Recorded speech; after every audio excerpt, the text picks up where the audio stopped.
ಹೀಗೆ ರಾಜ್ಯ ಮಾತ್ರ ಅಲ್ಲ, ಉತ್ತರ ಪ್ರದೇಶ, ಮಹಾರಾಷ್ಟ್ರ ಹಾಗೆ ದೆಹಲಿಯಲ್ಲೂ ವರುಣ ಅಬ್ಬರಿಸಿ ಬೊಬ್ಬರಿತಾ ಇದ್ದಾನೆ. ಉತ್ತರ ಪ್ರದೇಶದ 22 ಜಿಲ್ಲೆಗಳಿಗೆ ಜಲ ಸಂಕಷ್ಟ ಎದುರಾಗಿದೆ.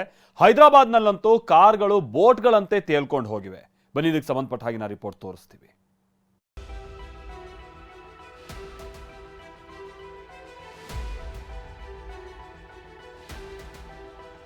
ರಸ್ತೆಗಳು ಹೊಳೆಗಳಂತಾಗಿವೆ. ಊರಿಗೆ ಊರುಗಳೇ ಮುಳುಗಿ ಹೋಗಿವೆ. ದಾರಿ ಯಾವುದು ತಿಳಿತಿಲ್ಲ, ನದಿ ಯಾವುದು ಗೊತ್ತಾಗ್ತಿಲ್ಲ. ಉತ್ತರ ಭಾರತದಲ್ಲಿ ಮಳೆರಾಯನ ಅಬ್ಬರಕ್ಕೆ ಅವಾಂತರಗಳೇ ಸೃಷ್ಟಿಯಾಗಿವೆ. ನಿರಂತರವಾಗಿ ಸುರಿಯುತ್ತಿರೋ ವರುಣನ ಆರ್ಭಟಕ್ಕೆ ಇಲ್ಲಿನ ಜನರಂತೂ ರೋಸಿ ಹೋಗಿದ್ದಾರೆ. ಉತ್ತರ ಪ್ರದೇಶದಲ್ಲಿ ವರುಣಾರ್ಭಟ, ಎದೆವರೆಗೆ ನಿಂತ ಮಳೆ ನೀರು. ಇಲ್ಲಿ ನೋಡಿ, ಎದೆವರೆಗೆ ನೀರು ನಿಂತಿದೆ. ದಾರಿ ಯಾವುದು, ನದಿ ಯಾವುದು ಅನ್ನೋದೇ ಗೊತ್ತಾಗ್ತಿಲ್ಲ. ಇಷ್ಟು ನೀರಿದ್ರೂ ಇಲ್ಲಿನ ರೈತರು ಜೀವ ಕೈಯಲ್ಲಿ ಹಿಡಿದುಕೊಂಡು ಓಡಾಡ್ತಿದ್ದಾರೆ. ಅಷ್ಟಕ್ಕೂ ಈ ದೃಶ್ಯ ಕಂಡು ಬಂದಿರೋದು ಉತ್ತರ ಪ್ರದೇಶದ ಬಲ್ಲಿಯಾ ಜಿಲ್ಲೆಯಲ್ಲಿ. ಬಿಟ್ಟು ಬಿಡದೆ ಸುರಿಯುತ್ತಿರೋ ಭಾರೀ ಮಳೆಗೆ ಇಲ್ಲಿನ ಜನರು ದ್ವೀಪದ ಜೀವಿಗಳಂತೆ ಕಾಲದೂಡುವ ದುಸ್ಥಿತಿ ಎದುರಾಗಿದೆ. ಒಂದಲ್ಲ ಎರಡಲ್ಲ, ಉತ್ತರ ಪ್ರದೇಶದ 22 ಜಿಲ್ಲೆಗಳಲ್ಲಿ ಪ್ರವಾಹ ಪರಿಸ್ಥಿತಿ ಎದುರಾಗಿದೆ. 1500 ಗ್ರಾಮಗಳ ಜನರು ವರುಣನ ಅವಾಂತರಕ್ಕೆ ತತ್ತರಿಸಿದ್ದಾರೆ. ಇದಿಷ್ಟೇ ಅಲ್ಲದೆ ರಣಮಳೆಗೆ ಈವರೆಗೆ 5 ಮಂದಿ ಉಸಿರು ಚೆಲ್ಲಿದ್ದಾರೆ.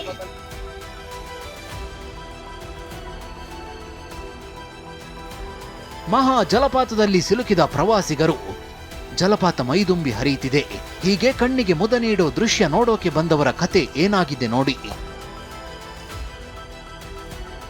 ಇದು ಮಹಾರಾಷ್ಟ್ರದ ನಾಸಿಕ್ ಸಮೀಪದ ಅಂಜನೇರಿ ಜಲಪಾತ. ಇಲ್ಲಿ ಮಳೆ ಅಬ್ಬರಕ್ಕೆ ನೀರಿನ ಹರಿವು ಏಕಾಏಕಿ ಹೆಚ್ಚಾಯಿತು. ನೋಡ್ತಿದ್ದಂತೆಯೇ 20 ಪ್ರವಾಸಿಗರು ಅಪಾಯಕ್ಕೆ ಸಿಲುಕಿದ್ರು. ಬಂಡೆಗಳ ಮೇಲೆ ಒಬ್ಬರಿಗೊಬ್ಬರು ಕೈ ಹಿಡಿದು ನಿಂತು ಜೀವ ಉಳಿಸಿಕೊಂಡ್ರು.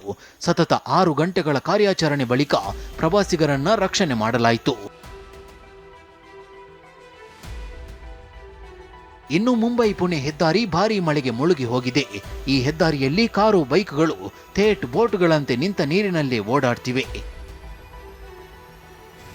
ಮಹಾರಾಷ್ಟ್ರದ ರತ್ನಗಿರಿ ಜಿಲ್ಲೆಯಲ್ಲಿ ವ್ಯಕ್ತಿಯೊಬ್ಬರು ಪ್ರವಾಹಕ್ಕೆ ಸಿಲುಕಿಕೊಂಡಿದ್ರು. ರಕ್ಷಣಾ ಸಿಬ್ಬಂದಿ ಆತನನ್ನ ಬಚಾವ್ ಮಾಡುವಲ್ಲಿ ಯಶಸ್ವಿಯಾದ್ರು. ಅದೇ ರೀತಿ ಖೇಡ್ ಪ್ರದೇಶದಲ್ಲಿ ಕೂಡ ಓರ್ವ ಮಹಿಳೆಯ ರಕ್ಷಣೆ ಮಾಡಲಾಯಿತು. ಗ್ರಾಮದ ನಟ್ಟ ನಡುವೆಯೇ ಬೋಟ್ನಲ್ಲಿ ಪ್ರಯಾಣ. ಮಳೆ ತಂದ ಅವಾಂತರ ಬಿಹಾರದಲ್ಲಿ ಹೇಗಿದೆ ಅಂದ್ರೆ, ಜನರು ಗ್ರಾಮದ ನಟ್ಟ ನಡುವೆ ಬೋಟ್ನಲ್ಲಿ ಓಡಾಡ್ತಿದ್ದಾರೆ. ಚಂಪಾರಣ್ ಜಿಲ್ಲೆಯ ಮೋತಿಹಾರಿ ಭಾರೀ ಮಳೆಗೆ ನೀರಿನ ನಡುಗಡ್ಡೆಯಂತಾಗಿದೆ. ಇಲ್ಲಿನ ಜನರು ಜೀವನ ಮಾಡೋದಕ್ಕೆ ಬೋಟ್ಗಳನ್ನೇ ನೆಚ್ಚಿಕೊಳ್ಳೋ ದುಸ್ಥಿತಿ ಬಂದಿದೆ. ಪ್ರಯಾಣಿಕರ ಸಮೇತ ನೀರಲ್ಲಿ ಕೊಚ್ಚಿ ಹೋದ ಕಾರು. ಕಸಗಳಂತೆ ಕಾರುಗಳು ಕೊಚ್ಚಿ ಹೋಗ್ತಿರೋ ಈ ದೃಶ್ಯ ಹೈದರಾಬಾದ್ನ ಮುರ್ಷಿದಾಬಾದ್ ಪ್ರದೇಶದ್ದು.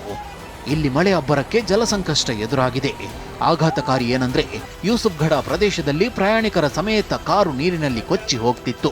ಈ ವೇಳೆ ಸ್ಥಳಕ್ಕೆ ಧಾವಿಸಿದ ಕೆಲವರು ಗಾಜು ಹೊಡೆದು 4 ರಕ್ಷಣೆ ಮಾಡಿದ್ರು.